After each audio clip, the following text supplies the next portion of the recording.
Imagine a world where your entire future was decided before you were born. A world of lords and serfs where change was impossible until the invisible arrived in the summer of 1348. A shadow fell across the coast of England. It didn't come with banners or trumpets, it came on the back of a flea. Within months, the great mortality would wipe out half of Europe. But in the ashes of the old world, a new power was about to wake up. Meet Thomas, like 90% of Europe. He is a serf. He is legally tied to the land owned by a lord he has never spoken to. Every day, it is a cycle of backbreaking labor. Thomas plows fields he will never own to fill granaries he will never eat from. In this world, social mobility is a myth. You die in the same muddy hut where you were born.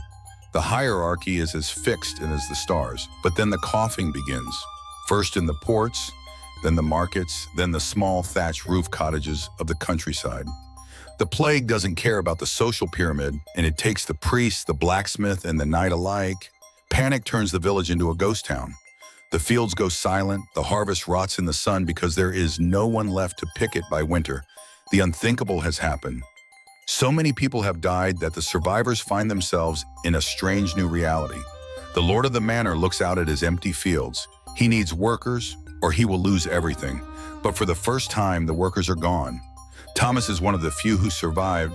He realizes that for the first time in history, his hands, his labor are suddenly in high demand.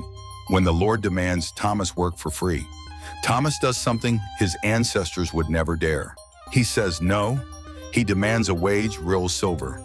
He demands better food. He demands the right to leave the land and find a better life. This is the breaking point. The lords tried to pass laws to stop the wages, but the market is stronger than the law. The old world is cracking. Thomas packs a small bag and walks away. He isn't a serf anymore. He is a freeman. He is moving toward the cities, toward a trade. This is the accidental birth of the middle class because people died. The survivors became more valuable than ever before the feudal system, which lasted for centuries, collapsed. Not because of a revolution, but because of a biological catastrophe. We are the descendants of those survivors. Our modern economy, our work ethic, and our freedom of movement started in the graveyard of 1348. History isn't just dates. It's the story of how we became us. Would you have had the courage to walk away? Subscribe to explore more year capsules.